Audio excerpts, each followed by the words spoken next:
Part 2. Now, Sega had a really good reputation during the 70s, 80s and early 90s for its arcade division.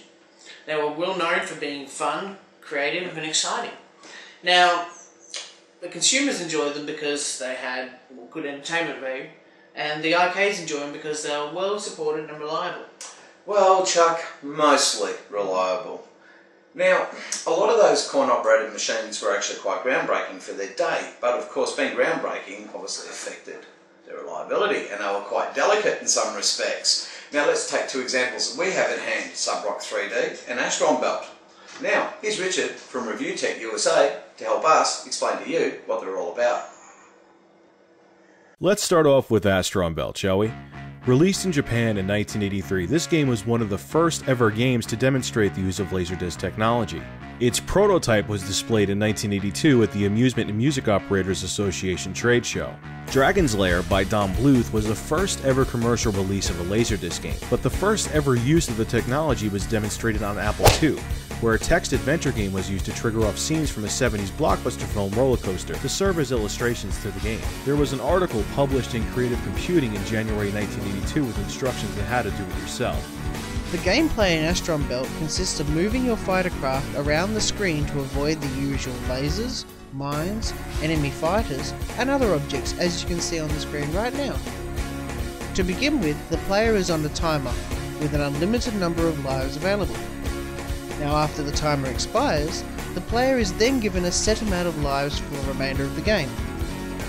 Astron Belt is divided into different waves. At the end of each wave there is a command ship which must be destroyed.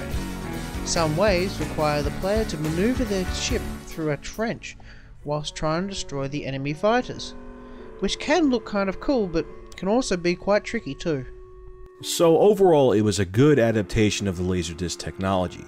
Sadly, it didn't perform as well as games like Dragon's Lair or even Space Ace did, which is weird as you would think the Nonlinear Games would have performed better.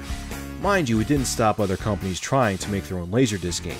Like Atari tried with Roadrunner, my favorite was Mad Dog McCree. It was a nice little shooting gallery game with a good spirit. But hang on, what's nonlinear mean? And what's so cool about it? Hey, hang on a second. Weren't you meant to be back in the 40s? It's okay, Chuck, I can explain it if you like. It's all really simple. Let's take Dragon's Lair for example, as we have it on hand. Now, if you've seen this game before, you're probably aware of the idea. You choose the right path by pressing the right button at the right time, like say swinging a sword or jumping a hole, and you will essentially follow the progress through to the next scene. Now the game follows the film on a laser disc, so as long as you don't make the wrong move or take the wrong action at the wrong time and you stay out of danger, you'll see your way through to the end of the game. The major downside to this being a linear game is that the next time you start the game you will find your way through successfully to the end by learning what you had done the first time, as opposed to a non-linear game which gives you open options as to different directions and actions you may take to succeed to complete the game. And the second time you play it with a non-linear... Oh, look, screw it, you get the picture, okay? But anyway, back to Astron Belt. The background videos used in the game are worth noting as they have been lifted from movies like Star Trek II: The Wrath of Khan, which is a well-known motion picture released by Paramount Pictures in 1982, and then there's scenes from Battle Beyond the Stars, a science fiction film where the special effects were directed by James Cameron. What? You mean the James Cameron? Yes, the James Cameron as in Avatar, Titanic, Aliens, Terminator 2. He was the director for the special effects scenes. Oh, Astron Belt also used some more footage from a Japanese movie called Message from Space 2, but I haven't seen that one. Sega and Bally Midway released a sequel called Galaxy Ranger in 1984. It had the same controls and very similar gameplay to Astron Belt, as one machine could be converted to the other by simply changing the Laserdisc, the ROM, and a few sound chips. Hang on, we're getting a bit ahead of ourselves here. Let's wind back. Let's wind back to 1983, and I present to you Subrock 3D, which was the first ever game to offer 3D graphics. Well, to some extent. So you just place your eyes in a periscope and then play from a first-person perspective with enemies approaching from the air and underwater.